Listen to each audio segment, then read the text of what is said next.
otak tak boleh fikir. Tuan-tuan belajar tentang Zulkarnain. Dia pergi satu tempat, dia tak faham bahasa orang ni. Apa hangpa cakap ni? Aku tak faham apa cakap. Allah bagi dekat dia boleh faham pula. Satu orang yang tak reti nak faham. Bahasa apa engkau orang?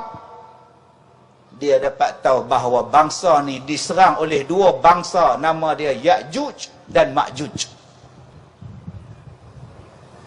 Dia kata, tolonglah wahai Tuhan, selamatkan kami daripada dua golongan jahat ni. Main masuk dalam negeri kami, kekoh kami, makan kami, tokok kami. Zulkarnain pun naik atas bukit, tengok di bawah, ramainya golongan Ya'juj ni. Kata Zulkarnain, baik aku tolong hampa. Cari besi, cari tembaga, cari kayu api, kita bakar, kita buat tembok. Maka siaplah tembok Zulkarnain. Ya'juj dan Ma'juj tak boleh panjat. Ya'juj dan Ma'juj tak boleh lubang. Ya'juj dan Ma'juj tak boleh lepas. Soalan dia, tembok ni tinggi mana? Sejak zaman dulu sampai zaman sekarang, Ya'juj dan Ma'juj tak boleh terpa mai. Besar mana, tebal mana, duk tang mana, takkan tak boleh guna tangga. Takkan mereka tak boleh panjat guna tali. Besar mana, tinggi mana, otak tak boleh fikir. Cuma kerja Ya'juj dan Ma'juj melubangi tembok ini sampai nampak dah besar tu dah zaman Nabi. Sampai besar tu dah lubang ditembus oleh Ya'juj dan Ma'juj. Sejak zaman Zulkarnain sampai zaman Nabi besar lagu ni dah. Besar 5 kupang lah lebih kurang. Lubang yang berjaya dibuat.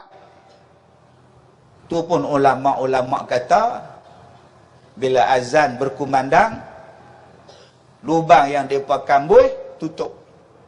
Sampailah azan dah tak ada. Lepas tu dia terpa mai. Jadi tuan-tuan, ada benda yang kita boleh fikir dengan ilmu. Tapi ada benda yang kita boleh terima hanya dengan iman. Dengan iman kita boleh terima. Serupalah dengan perintah hari ini, perintah tentang korban. Nampak tak tuan-tuan korban baru ni? Orang perli ibadat korban orang Islam. Dia tunjuk gambar lembu kena sembelih. Dia tunjuk video tanduk lembu tanduk orang terpelantin. Dia tunjuk pula video orang tanduk lembu. Tergolek lembu. Loh. Seksa sungguh nak tumbangkan lembu. Dia kata, macam nikah agama yang baik? Inikah agama rahmat? Sembelih lembu, bertumbuk dengan lembu, kepak tengkok lembu, nak tumbangkan lembu. Inikah ajaran Islam? Sebenarnya dia kata, korban lembu kerbau ni dah tak sesuai zaman sekarang. Ianya lebih kepada ritual. Sekarang kita ajak masyarakat Islam korban dalam bentuk lain. Korbankan keegoan, korbankan kesombongan, korbankan kebelagakan, korbankan benda-benda lain. Jangan duk korban binatang lagi. Ini bukan sesuai zaman sekarang. Berapa ramai yang cakap, saya pun fikir yang sama. Yang dalam komen tu jawab, saya pun fikir macam doktor fikir. Saya pun fikir yang sama. Saya kata, hang ni bodoh betul. Gunalah otak macam mana nak tumbangkan lembu. Tuan-tuan di taman ni pun janganlah duk bergaduh dengan lembu. Pergi panggil ahli sado mana tak tahu, pergi bergaduh dengan lembu tu. Orang pula rakam masuk. Sekarang dah ada satu alat yang boleh masukkan lembu dalam alat tu. Alat tu tumbang, terbalik, sembelih saja. Tak perlu nak tumbangkan lembu tadi. Masukkan dalam satu alat sangkar, tinggal kepala dia keluar. Masuk, kemudian kita terbalikkan sangkar tu, sembelihlah lembu. Tak payah, dengan penuh senang lenang. Tak payah macam sekarang tuan-tuan, lembu hamba orang, orang hamba lembu. Tuan-tuan pernah dengar? Unta lari zaman saya buat korban dulu di Ipoh. Masa tu zaman orang suka korban unta. Tempat saya pun buat. Ada satu pakcik, dia beli unta. Dia ajak saya main sembelih korban unta. Saya pun, bila dia panggil tu, saya tanya lah. Tani'ah lah. Dapat unta besar pahala abang. Pahala paling besar, korban unta. Dia kata, Alhamdulillah, tak tu berjunuh cari orang tahu. Dapat yang ni pun, Alhamdulillah lah. Tapi itulah masalah dia. Unta ni masalah dia. Kenapa? Unta Australia. Itu tak dapat unta Arab. Pasal apa pula? Maklum saja dah Ustaz, Australia tak tahu Islam ke tak? Astaghfirullahalazim. Saya kata, abang cuba tengok dia sunat tak? Kalau sunat tu insya-Allah lah. Dia boleh tanya pula unta tu Islam ke tak? Mampu tuan. Unta terlepas masuk tengah-tengah pekan Ipoh. Lalu kok kedai-kedai Cina pekan Ipoh. Nganga ini binatang apa dia tunggang? Dia tengok tadi. Punya seksa. Ada tuan-tuan buat kerbau. Bila dia sembelih kerbau, dia sembelih pula kerbau hak satu lagi, dia tak bagi tidur. Dia tumbang seekor, lepas sembelih, baru tumbang hak nu. Yang hak nu duduk tengok. Lepas ni aku pula. Tuan-tuan faham tak? Kawan dia dan bisik lagi. Tengok-tengok, lepas ni hantar. Hang pula. Tidak. Kawan tu tak senang duduk. Dia putus tali tuan-tuan. Dia hambat orang dalam satu padang macam ni. Ada satu pakcik tu mai pakai kaki palsu. Dia hambat pakcik tu cabut kaki lari. Lagi laju daripada dia kaki. Astagfirullahalazim. Sampai bila kita nak dengar cerita ni? Ditanduk, dipunggung, mati, ditanduk. Jom kita gunakan akal kita. Ciptakan satu alat yang menjadikan lembu tadi disembelih dengan begitu cantik sekali. Itulah dia. Bukannya membuang amalan sembelih lembu. Bukan amalan sembelih korban dibuang. Cari satu cara yang memudahkan untuk menyembelih. Itulah yang ada zaman kita sekarang. Sepatutnya. Jangan kita buat satu benda sampai menolak. Orang hari ini, dia bawakan satu kepercayaan supaya kita tolak ajaran Islam. Tadi saya sebut tentang bersunat. Dia tolak. Nabi Muhammad naik Isra' Mi'raj, dia tak percaya. Dia kata Nabi Ibrahim tu zalim, pergi tinggalkan isteri duduk di padang, di tanah yang batu batan tandus, tinggal anak kecil, tinggal isteri, apa punya suami bapa apa ni. Dalam tempoh berapa tahun, berapa kali saja Nabi Ibrahim datang. Dan bila datang ada aja masalah dia buat. Macam ni ke contoh? Mula-mula dia tinggal Nabi Ismail waktu kecil. Mai Nabi Ibrahim lagi sekali, Nabi Ismail dah besar, dia nak sembelih pula Nabi Ismail. Apa jenis bapa ni? Dah lah tak bela anak, nak sembelih pula. Kemudian balik ke Palestin, bila Nabi Ismail dah besar, dia mai lagi tengok Nabi Ismail. Nabi Ismail tak ada di rumah, isteri Nabi Ismail ada. Pesan kat laki hang, suruh tukar alang rumah ni. Dia suruh cerai pula isteri dia. Apa jenis bapa ni? Mereka tolak pula Nabi Ibrahim, tuan-tuan. Inilah cabaran kita di akhir zaman. Cabaran orang menggunakan akal untuk menolak ajaran Islam. Dan kalau kita tak cari guru yang mursyid, kitab yang mu'tabar, saya takut tuan-tuan, kita akan jadi sesat, jadi liberal, seperti mana yang kita dapat hari ini. Dengan bangganya satu perempuan, dia kata dia hafal berapa juzuk Quran. Dulu dia hafal Quran, sekarang dia kata dia buka baju depan orang, buka kain depan orang. Tak ada perasaan malu lagi dah. Tak ada perasaan takut pada Allah lagi dah. Daripada sopan bertukar kepada setan. Apa nak jadi pada hari ini, tuan-tuan? Ni adik-adik hafal Quran ni, tak tahu asal nak jadi apa. Kita ingat kot jadi Tok Lebat. Tengok depa pula buat komedi pula pakai spender saja, tuan-tuan. Oh, hara, tuan-tuan. Zaman sekarang boleh berlaku. Tak mustahil, dan ia yang sedang berlaku. Tak percaya tuan-tuan tengok saya.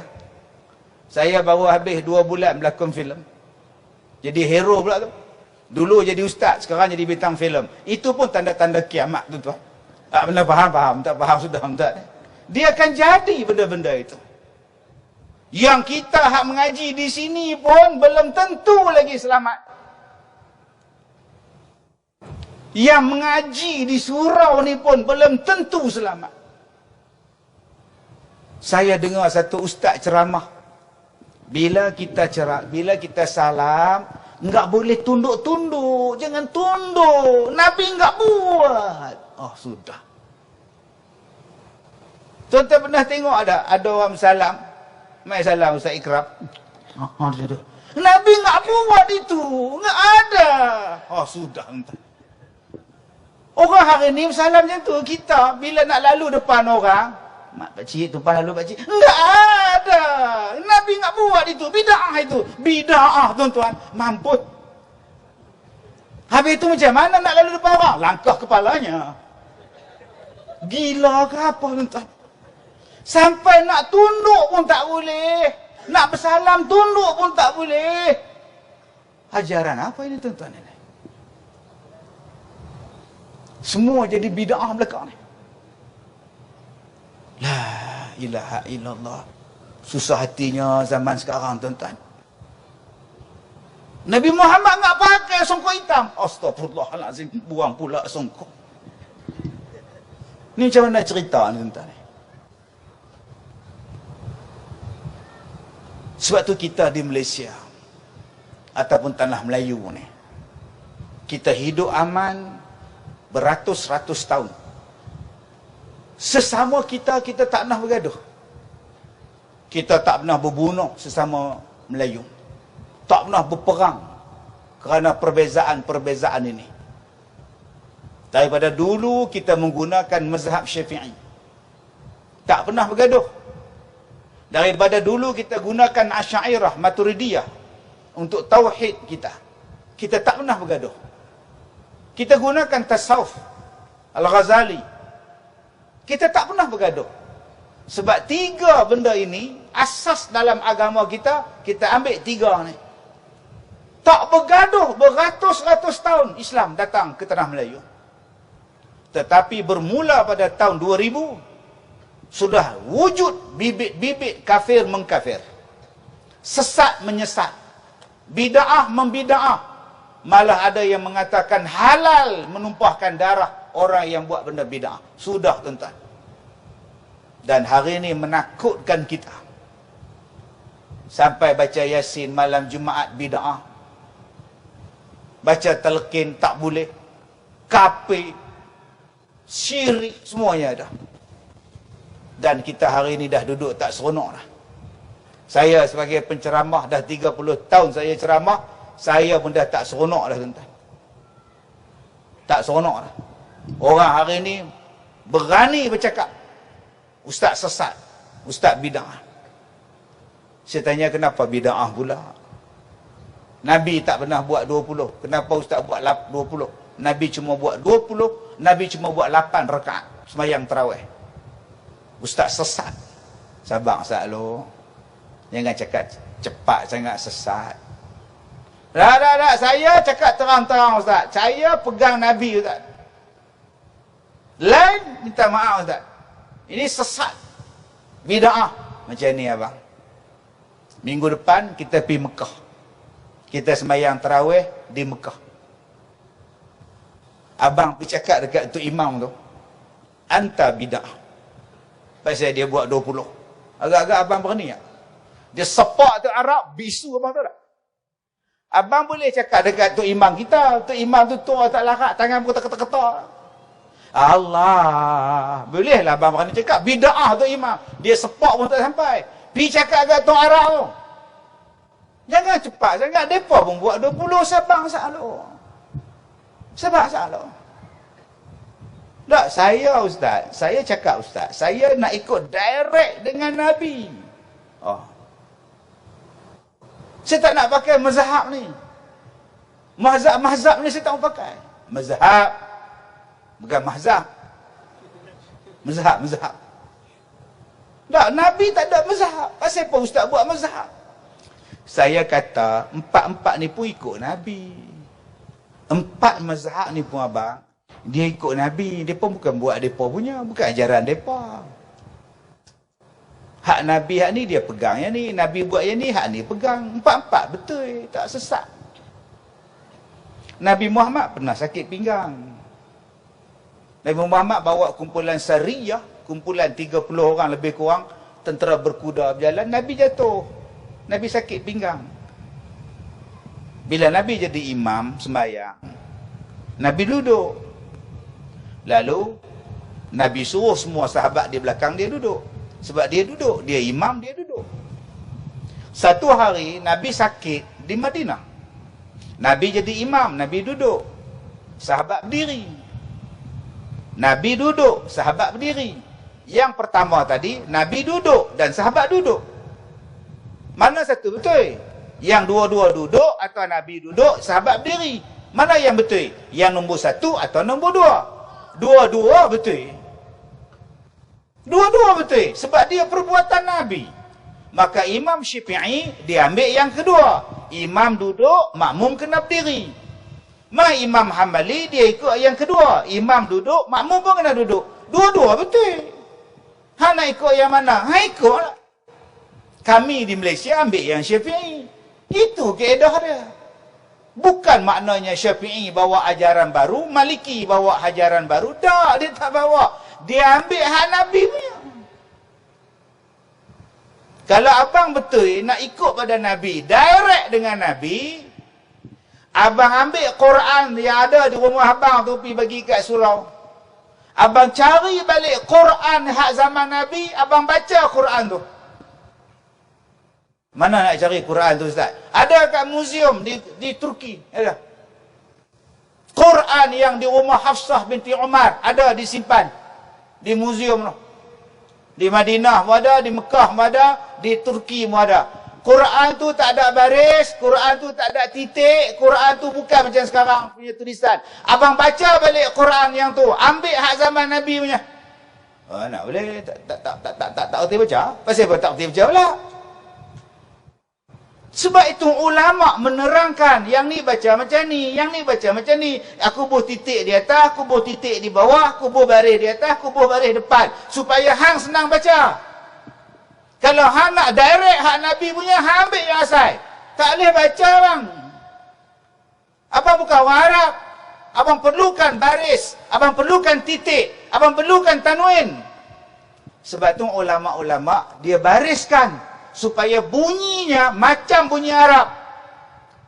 Adakah itu bid'ah? Tak, kalau gitu duduk dan diam. Jangan sampai mengutuk orang.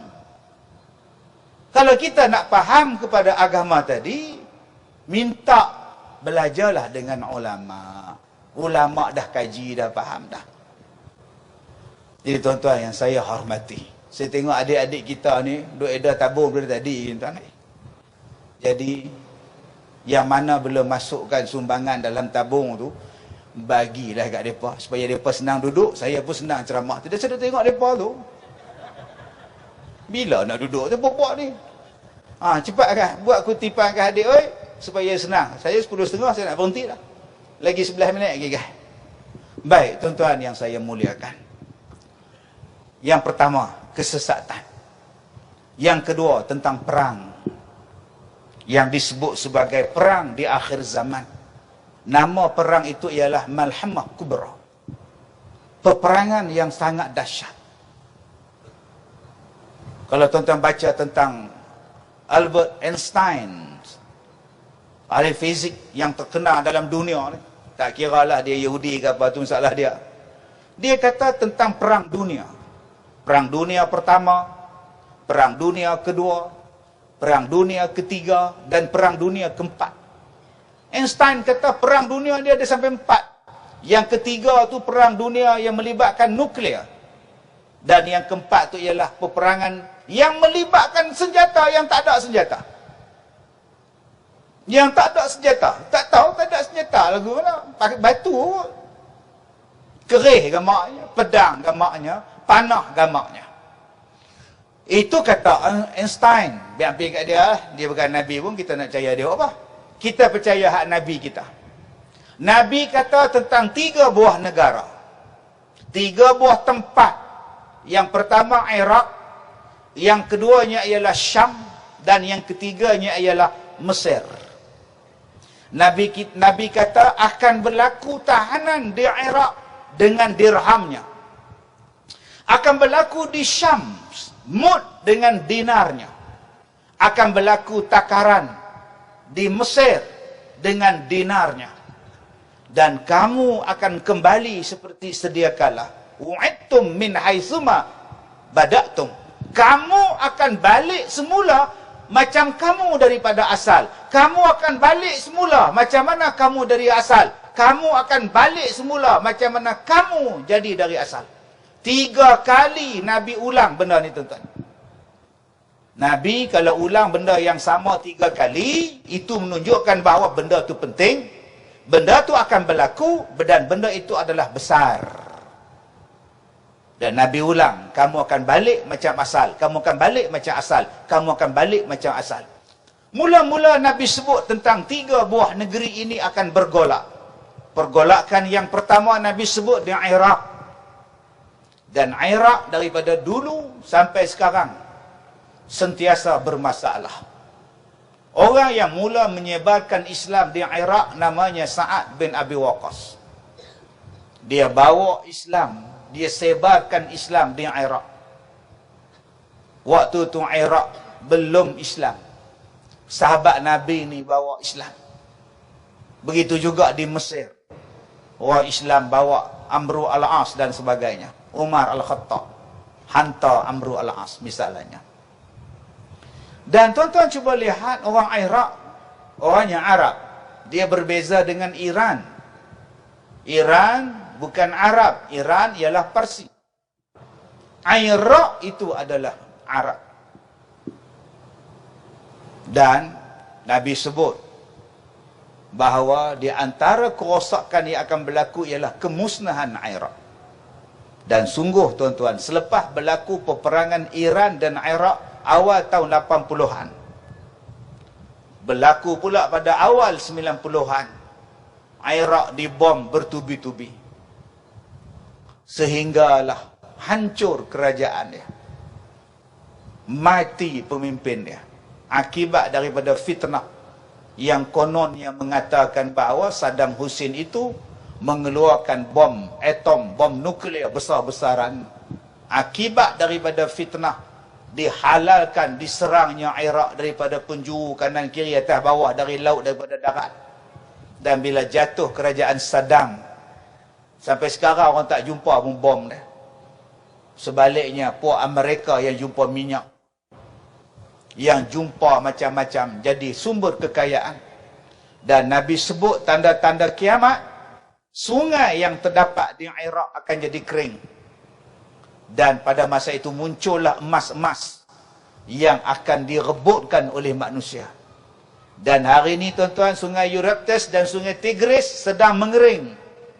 Dan timbul kota-kota lama yang telah hancur, yang ditenggelami sungai beribu-ribu tahun, hari ini dah tumbuh dah. Kemungkinan lagi sekali tuan-tuan, Iraq akan berhadapan dengan kekayaan ini yang akan merebutkan berlakunya peperangan. Dan telah berlaku. Yang kedua kata Nabi, Syams. Dan tuan-tuan kena ingat, Syam bukan negeri Syria semata-mata. Syam melibatkan Palestin, Lebanon, Syria dan Jordan. 4 negara ini membentuk satu kawasan yang dipanggil Syam. Sekarang ini ada 4 negeri. Bagaimana mereka menghancurkan negeri Syam? Perancis ambil sikit, England ambil sikit, Itali ambil sikit. Dia divide and rule. Dia pecahkan negeri Syam. Palestin dapat dekat British. British dia bagi dekat Israel. Akhirnya sekarang wujud negara haram Israel. Dia pecahkan negeri Syam jadi lemah. Syria dia bagi dekat Syiah. Sampai sekarang tak aman-aman Syria. Begitu juga dengan Lebanon. Dia bagi umat Islam berpecah. Sampai sekarang tak pernah nyaman, tuan-tuan. Tuan-tuan yang saya hormati. Syria jadi lemah. Dan Nabi sebut yang ketiga, Mesir. Juga akan diporak-perandakan. Dan sampai sekarang, tuan-tuan, Mesir masih lagi dalam keadaan belum aman sepenuhnya. Sejak berlaku peperangan dengan Israel. Berlaku pemberontakan. Berlaku pergaduhan, tunjuk perasaan. Sampai sekarang, tuan-tuan, suasana ketidaktentuan berlaku di Mesir. Rampasan kuasa dan sebagainya. Dan kata Nabi, bila berlaku kerosakan ini, kamu akan kembali balik seperti dulu. Kamu akan balik seperti dulu. Maka ulama-ulama bincang. Apa maksud Nabi kata, kamu akan balik seperti dulu? Yang pertama, ada yang mengatakan bahawa kita akan kembali balik seperti zaman dahulu. Iaitu umat Islam diseksa, dibunuh, dihalau dan sebagainya. Yang kedua, maksud kembali seperti dahulu. Umat Islam kembali menjadi jahiliah. Menyembah patung, melakukan kerosakan, melakukan maksiat secara terang-terangan. Dan berlakunya kerosakan akidah macam zaman kamu dulu-dulu. Dan yang ketiga, ulama-ulama mengatakan bahawa pada zaman itu, balik seperti dahulu. Kamu tidak ada lagi peperangan yang melibatkan bom yang besar-besar macam sekarang. Kamu sebaliknya menggunakan panah, menggunakan kuda dan sebagainya. Batu jadi senjata. Jadi tiga pendapat ini merujuk kepada hadis yang saya bacakan tadi. Bahawa bila berlaku saat itu, umat Islam salah satu akan jadi tiga benda ini. Ataupun menjadi ketiga-tiganya. Maka ulama-ulama mengambil yang ketiga itu. Disandarkan kepada ayat Al-Quran. Surah Al-Anfal ayat 30. Wa'idtum. Hendaklah kamu mensediakan kekuatan tentera kepada tentera berkuda. Sebagai sumber kekuatan kamu. Surah Al-Anfal ayat 30. Buatlah persiapan daripada tentera-tentera dan tentera-tentera berkuda. Dalam Quran sebut, tuan-tuan. Dalam Quran sebut. Sebab tu ulama-ulama kata tadi, mungkin akan berlaku satu peperangan. Teknologi telah hancur. Dan pada masa itu, manusia balik pada asal. Berperang menggunakan kuda. Berperang menggunakan memanah. Sayyidina Umar mewajibkan kepada orang Syam memanah, menunggang kuda dan berenang. Maka kita pun, tuan-tuan, untuk anak-anak kita ni, tiga benda ni kita kena bagi. Berkuda, memanah dan berenang. Ni, Padang ni, buat kolam renang. Buat kolam renang. Anak kampung, anak taman, main berenang sini. Belajar berenang. Bukan belajar buat TikTok. Ni anak muda kita buat TikTok. Gedik, duduk menari, duduk tunjuk punggung. Banyak. Gedek. Kita pun ada TikTok. Kita pun kadang-kadang tengok lah ni apa pula ni. Astagfirullah. Lepas 2 minit cari balik. Tang mana tadi tu? Oh sudah ni. Jahat punya perangai ni. Suruh mereka ni, adik-adik kita ni memanah. Suruh mereka, tuan-tuan, berkuda. Bukan kita nak perang. Tak. Allah kata, buat persiapan, kekuatan, minda, tenaga. Sebab bila berlaku banjir, ABC tak pakai lah. Katalah taman ni banjir, tuan-tuan. Banjir. Masa tu nak pakai ke matematik tambahan? Masa tu pakai berenang. Kalau tak erti berenang, nak buat apa? Aiman. Tak payah bimbang pakcik. Dia 9A SPM. Tak, tuan-tuan. Dia nak berenang. Berenang tu. Badan jadi sihat. Jantung jadi kuat. Darah jadi tegap. Elok dada dah. Sebab tu tuan-tuan tengok orang yang berenang. Dada begini jalan. Kuat. Badan sihat. Dia boleh kontrol pernafasan. Dia boleh simpan pernafasan dia. Kalau tuan-tuan ajar anak-anak kita memanah, dia boleh jadi fokus. Dia boleh jadi fokus. Lama pop. Otak dia boleh fikiran elok. Sebab zaman sekarang budak tak fokus. Nak bagi fokus, Belajar memanah. Sayang tuan-tuan, yang jadi raja memanah sekarang Korea. Orang Korea memanah tuan-tuan. Juara dunia, juara Olimpik. Kita Melayu pun juara memanah di Pampet. Dapat beruang. Mana faham? Tak faham sudah. Adik kita Sabji Merah dia gelar. Dia pernah memanah kat Pampet ke maknya tuan. Allah. Memanah yang begitu cantik jadi tempat judi. Yang ketiga, naik kuda. Naik kuda. Surau ni buat kolam renang satu, beli 3 ekor kuda. Hari Jumaat, hari Sabtu, naik kuda satu taman. Satu taman, budak-budak datang. Setengah nak mandi, setengah naik kuda, setengah nak memanah. Tuan-tuan tak perlu susah hati lagi. Orang muda akan datang ke surau. Yang pertama sebab mereka nak berenang. Yang kedua sebab mereka nak memanah. Yang ketiga sebab mereka nak round kampung, naik kuda. Gedung. Mereka tak naik motor lah, naik kuda. Lama-lama surau jadi hidup. Lama-lama budak jadi berdisiplin. Lama-lama anak kita jadi berakhlak. Mereka kenal. Dan mereka cekap, tuan-tuan. Ini cara paling senang nak tarik anak-anak muda. InsyaAllah. Dia boleh naik kuda, nama dia stopper. Tak pernah faham, tak faham sudah. Tak. Stopper, ikon pemotoran. La ilaha illallah. Tuan-tuan yang saya hormati. Jadi, bila kita dengar cerita-cerita yang sekarang ni macam-macam, memang kita jadi susah hati. Kita nak dengar tentang kiamat. Nak dengar tentang makanan tak cukup. Sekarang harga barang mahal. Susah hati kita. Telur pun susah cari. Harapan kita makan telur. Telur pun tak ada. Susah hati kita. Tapi orang yang beriman, dia tak susah hati. Zikir makanannya. Sabar kekuatan untuk dia. Solat itu penyambung kekuatan untuk Allah bantu dia. Sebab itu macam Datuk Doktor sebutkan tadi, kita ada surau, kita ada masjid. Jom tuan-tuan, kukuhkan kedudukan jamaah di surau kita. Benteng-benteng yang dibina tadi, Ya'juj dan Ma'juj tak boleh masuk dalam kampung kita. Kalau Zulkarnain membina benteng yang kuat, kita juga membina benteng yang kuat. Kerana di luar sana, Ya'juj dan Ma'juj manusia biasa, yang bukan yang betul-betul. Yang kita kata nak merosakkan kita, dia tak lepas tuan-tuan. Tak lepas benteng tu. Di sini ada benteng kasih sayang. Kami tak bergaduh. Di sini ada benteng perpaduan. Kami tak berpecah belah.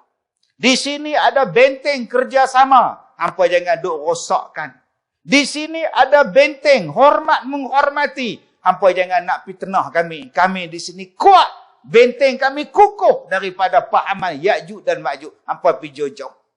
Lama-lama tuan-tuan, dadah tak masuk, syabu tak sampai, ekstasi tak sampai, ajaran sesat pun tak sampai. Kerana kita membina benteng Zulkarnain di sini.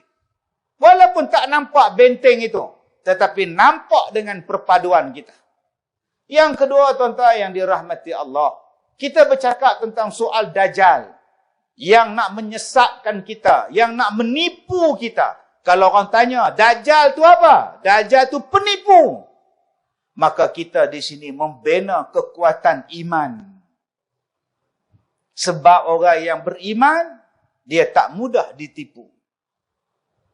In ja'akum fasiqun binaba'in fatabayyanu. Dia takkan mudah ditipu. Dia siasat. Dia takkan bawa budaya Dajjal masuk dalam taman kita ni. Kenduri kahwin dia, kenduri kahwin yang memenuhi syariat. Sambutan hari jadi dia, sambutan yang memenuhi syariat. Dia nak buat apa benda pun, dia fikirkan tentang agama. Lama-lama tuan-tuan, Dajjal tak makan saman dengan dia. pergerakan kita kuat. Tuan-tuan yang saya hormati. Tapi kalau kita berpecah belah, kalau kita saling salah menyalah, benci membenci, boikot memboikot, pulau memulau, benda-benda inilah yang akan merosakkan kita. Dia akan menghancurkan kita. Tuan-tuan yang saya hormati, mudah-mudahan program kita pada hari ini ada manfaat. Ada yang boleh menimbulkan semangat pada kita untuk jaga anak-anak kita. Saya hari ini tak fikir dah anak saya nak kerja apa. Saya ada 5 orang anak. Saya tak fikir dah anak saya nak kerja apa.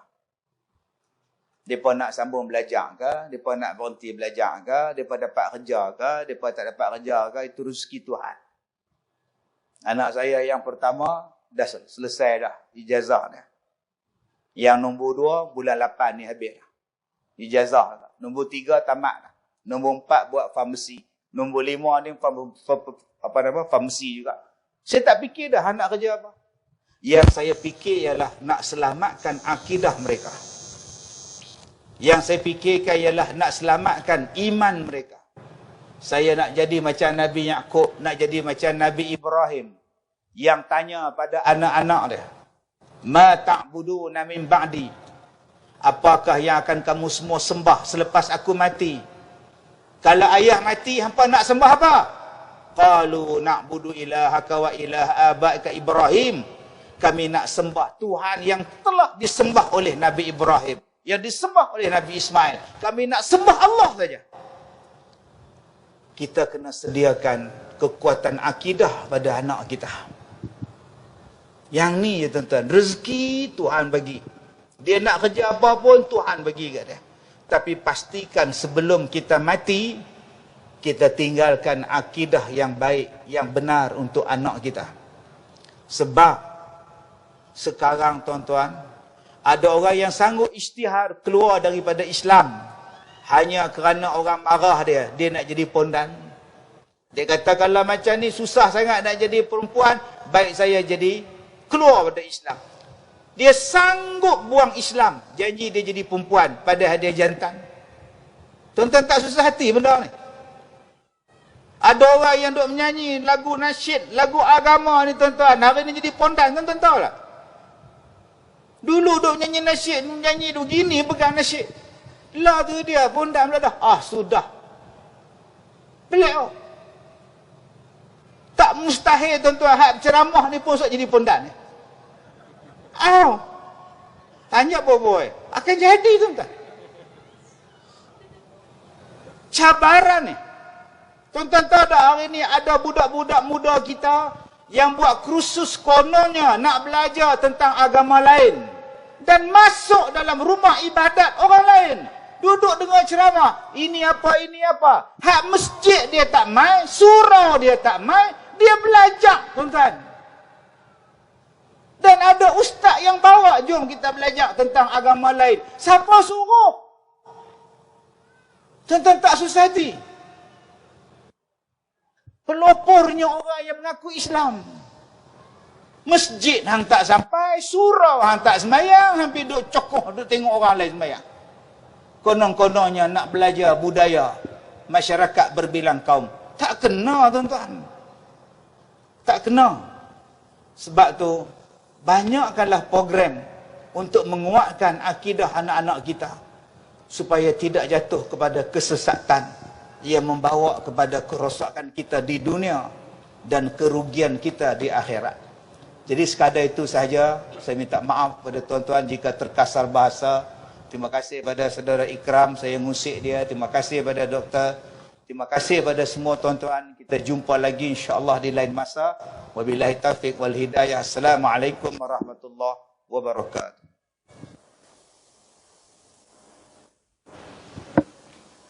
Waalaikumsalam warahmatullahi wabarakatuh.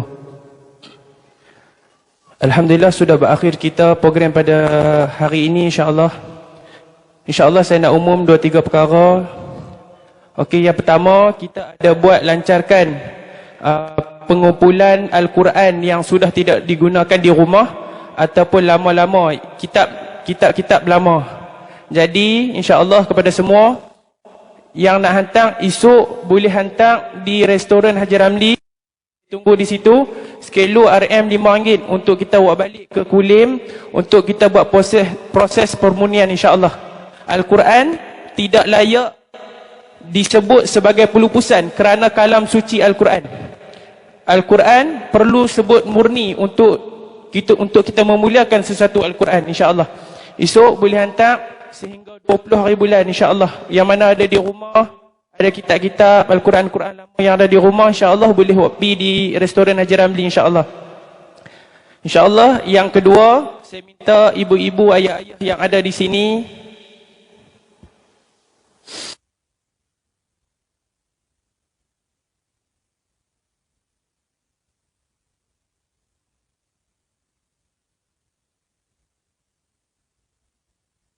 lebih kurang dalam RM 600,000 untuk kita menempatkan lebih kurang dalam 40 orang pelajar yang sudah ada. Mereka sekadang bertempat sementara di Batu insya-Allah. Jadi ibu-ibu, ayah-ayah yang memberi insya-Allah nak beri dana, boleh terus kepada saya ataupun ke akaun Ribat Kanzul Ulum insya-Allah. Dan yang terakhir, saya memohon maaf kepada semua yang ada di sini. Andainya saya ada terkasar bahasa, tersilap bicara insya-Allah. Sebab saya kali pertama jadi moderator kepada Datuk dan program sebesar ini insya-Allah. Jadi kita minta Datuk untuk membaca doa kepada kita semua insya-Allah. Bismillahirrahmanirrahim. Alhamdulillahirabbil alamin wassalatu wassalamu ala Rasulillah wa ala alihi wa ashabihi ajmain. Allahumma ajna wa inna. Allah ba'alaka salamatan fid din wa afiatan fil jasad wa barakatan fil rizq wa ziyadatan fil ilm wa taubatan qabla al maut wa rahmatan 'inda al maut wa maghfiratan ba'da al maut. Allahumma hawin 'alaina fi sakaratil maut wan najata minan nar wal 'afwa 'inda al hisab. Rabbana zalamna anfusana wa illam taghfir lana wa tarhamna lanakunanna minal khasirin. Rabbana la tuzigh qulubana ba'da idh hadaytana wa hab lana min ladunka rahmah innaka antal wahhab. Rabbana ighfir lana dhunubana wa liwalidina warhamhuma kama rabbayana shaghira. Rabbana atina fid dunya hasanah wa fil akhirati hasanah wa qina adzaban nar. Wa sallallahu ala sayyidina Muhammad wa ala alihi wa ashabihi ajma'in. Walhamdulillahi rabbil alamin.